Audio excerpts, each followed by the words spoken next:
जय सिया राम। जैसा कि आप सब जानते हैं, मैं रामायण पढ़ रही हूँ, तो उसके आगे कथा मैं आपको आगे बताऊंगी। देखिए, मैंने यहाँ पे 35 दोहे हैं। रूप सिंधु शब बंधु लखी, हर्षित उठार निवास, करे निछावर आरती, महामुदित मन सास। रूप के समुद्र सब भाइयों को देखकर सारा रानीवास हर्षित हो उठा। सुसास महान प्रसन्न मन से निछावर और आरती करती है। चौपाई देख राम छवि अति अनुरागी, प्रेम विवश पुनि पुनि पद लागी, रहे न लाज प्रीति उर्चाई, सहज सनेऊ बरनी किम जाई। श्री रामचंद्र जी की छवि देखकर वे प्रेम अत्यंत मगन हो गए और प्रेम के विशेष वश होकर बार बार चरणों के लगी हैं। हृदय में प्रीति छा गई है, इससे लज्जा नहीं रह गई। उनके स्वाभाविक स्नेह का वर्णन किस तरह किया जा सकता है। भाइन सहित उपटी अनवायो, शरस असन अति हेत जेवायो, बोले राम सुअसुर जानी, शील स्नेह सकुचय बानी। उन्होंने भाइयों सहित श्री रामचंद्र जी को उपटन करके स्नान कराया और बड़े प्रेम से श्रेष्ठ रस भोजन कराए। उस अवसर जानकर श्री रामचंद्र जी शील स्नेह और संकुच भरी भावाड़ी से बोले, राउर अवधपुर चाह सिधाए, विदुहन यहाँ पठायो, मात मुदित मन आयुष देहु, बालक जान करब नितनेहु। महाराजा अवधपुरी को चलना चाहते हैं, उन्होंने हमें विदा होने के लिए भेजा है। हे माता, प्रसन्न मन से आज्ञा दीजिए, हमें अपने बालक जानकर सदा स्नेह बनाए रखिए। सुनत बचन बिलखे उर निवासी, बोले नहीं सके प्रेम बस रसासु। हृदय लागे कुंवर सब लीने, प्रतिदिन सौंपे विनती अति कीनी। इन वचनों को सुनते ही रानी वासुदास हो गई। शाश्वत प्रेम वश बोल नहीं सकती। उन्होंने सब कुमारियों के हृदय से लगा लिया और उनके पतियों को सौंप कर बहुत विनती की। छंद करि विनय सिय रमही, समर्पी जोर कर पुनि पुनि कहे, बल जाऊ तात सुजान, तुम कहो विधि गति सब की आय। परिवार पुरजन मोहि राजई, प्राण प्रिय सिय जानवी, तुलसील सीलु सनेऊ लखी, निज किंकरी कर मानवी।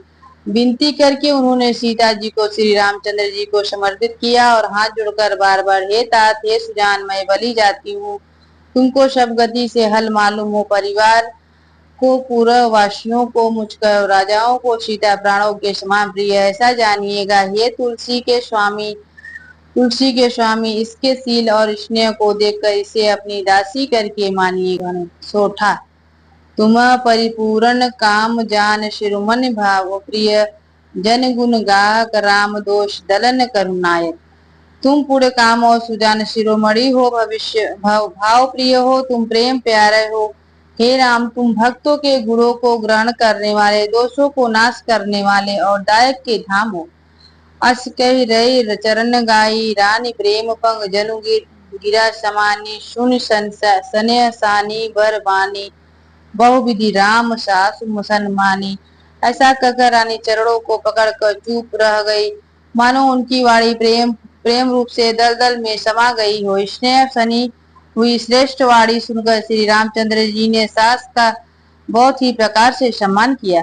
राम विद्या मांगत कर जोरी, किन्ह प्रणाम बहोरी बहोरी, पाई आशीष बहुरी सिरुनायु, बहन सहित चले रघुराई। श्री रामचंद्र जी ने हाथ जोड़कर विदा मांगते हुए बार बार प्रणाम किया। आशीर्वाद पाकर और फिर सिर नवाकर भाइयों सहित से रघुनाथ जी से चले।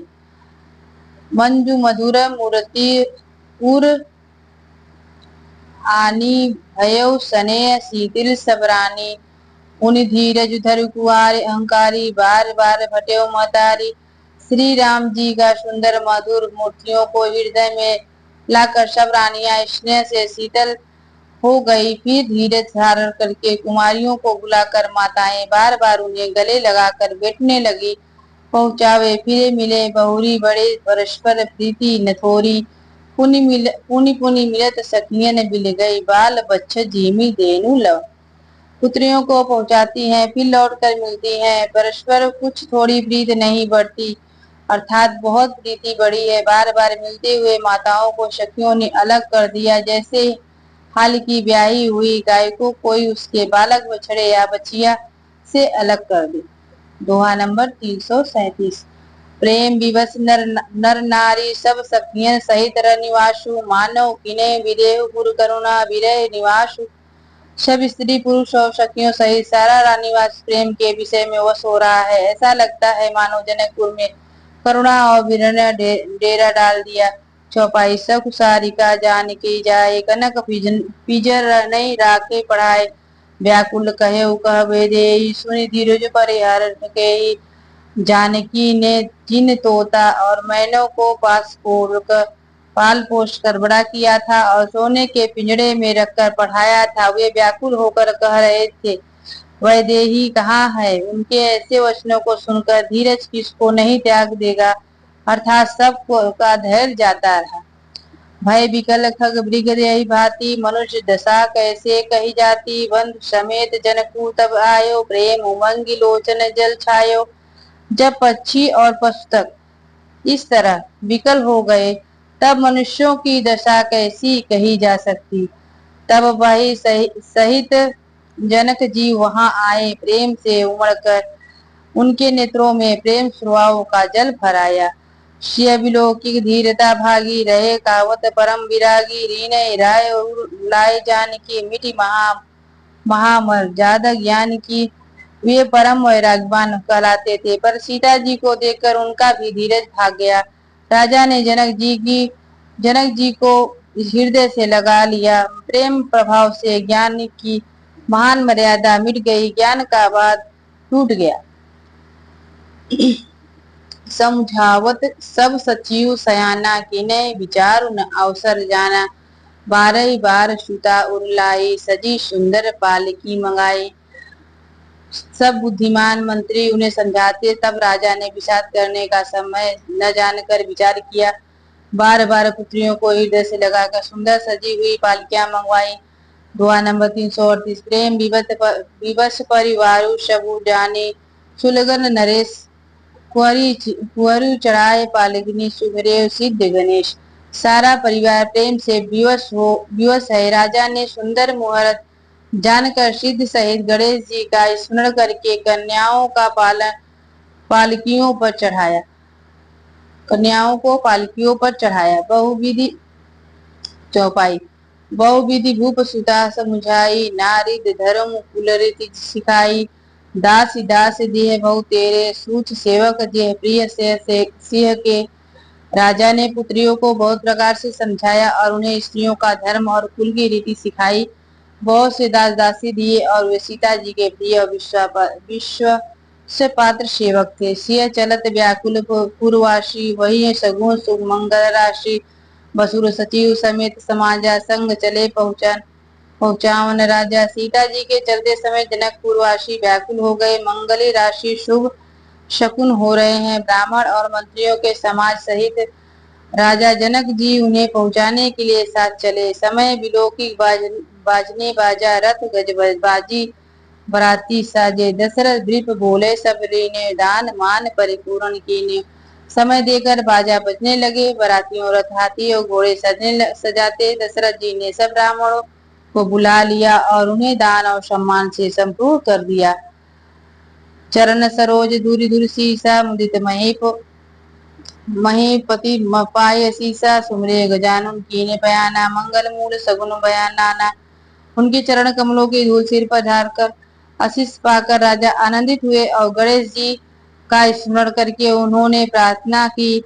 मंगलों के मूड अनेकों शकुन हुए। सूर्य प्रसून्न बरसाई, हर्षित करे अप्सरा। गान चले अवधपति अवधपुर, मुदित बजाए निशान। देवता हर्षित होकर फूल बरसा रहे हैं और अप्सराएं गाना गा रही हैं। अवधपति दशरथ जी नगाड़े बजाकर आनंद पूर्वक अयोध्यापुरी को चले। 339 जो है।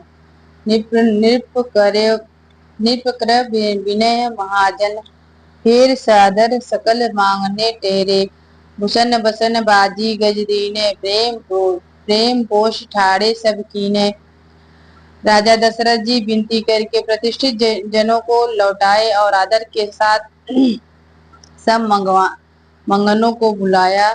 उनके गहने कपड़े घोड़े हाथी दिए, प्रेम पुष्ट करके सब संपन्न अर्थात बालयुक्त कर दिया। बार बार बरिदावली भाषी फिर सकल रामय उर राखी, बहुरी बहुरी कौशल पाती कहे जनक प्रेम, बस हीरे न चहई। वे सब बारंबार बिरुदावली कुलकृति बखान कर और श्री रामचंद्र जी को हृदय में रखकर लौटे। कौशलधीश दशरथ जी बार बार लौटने को कहते हैं, परंतु जनक जी प्रेम वश लौटना नहीं चाहते। पुनि कह भूपति बचन सुहायो, फिर महेश दूर बड़े आयो। राउर भौरी उतरी भय टाड़े, प्रेम प्रभाव विलोचन बाड़े। दशरथ जी ने फिर सुहावने वचन कह रहे हैं, हे राजन बहुत दूर आ गए, आप लौटिए। फिर राजा दशरथ जी रथ से उतरकर खड़े हो गए, उनके नेत्रों में प्रेम प्रभाव बढ़ाया, प्रेम समाओं कोई धारा बह चली।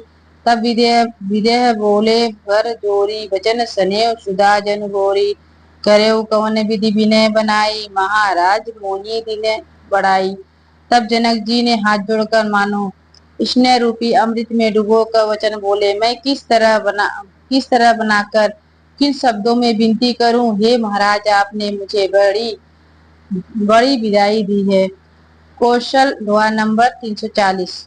कौशल पति समधि साजन, सन माने सब भांति, पर विनय अति प्रीत न हृदय समाती। और ध्यानार्थ, दशरथ जी ने अपने स्वजन समधि का सब प्रकार सम्मान किया। उनके आसपास मिलने में अत्यंत विनय थी और इतनी प्रीति थी जो हृदय में समाती न। मुनि मंडली जनक सिरनावा, आशीर्वाद सबय सन पावा, सादर पुनि भेंट जमाता, रूप शील गुण निधि सब भ्राता। जनक जी ने मुनि मंडल को सिर नवाया और सभी आशीर्वाद पाए। फिर आदर के साथ वे रूपशील और गुणों के निधान सब भाइयों से अपने दामादों से मिले। जोरी पकड़उन पान सुहायो, बोले वचन प्रेम जनु जायो। राम करऊ कई भांति प्रशंसा, मोनि महेश मन मानस हंसा। और सुंदर कमल के समान हाथों को जोड़कर ऐसे वचन बोले जो मानो प्रेम से ही जन्म में हो। हे राम जी, मैं किस प्रकार आपकी प्रशंसा करूं। आप मुनियों और महादेव के जी मान रूपी मान सरोवर के हंस है। करई जोग जोगी जय लागी, को मोह ममता मृत त्यागी। व्यापक ब्रहु अलगु अविनाशी, चिंदानंद निर्गुण गुरु राशि। योगी लोग जिनके लिए क्रोध मोह ममता और मद को त्याग कर योग साधन करते हैं, जो सर्वव्यापक ब्रह्मा अव्यक्त अविनाशी चिंदा निर्गुण और गुणों की राशि। मन समेत जे जान न बानी, तरकी न सके सकल अनुमानी। महिमा निगम नेतु कही कही, जो तिहु काल लेकर रस रही। जिनको मान सहित वाणी नहीं जानती और सब जिनका अनुमान नहीं करते हैं, कोई तर्क नहीं कर सकते। जिनकी महिमा को वेद नीति कहकर वर्णन किया जाता है। सच्चिदानंद तीनों कालों में एक रस सर्वदा और सर्वत्र निर्विकार रहते हैं। जय श्री राम।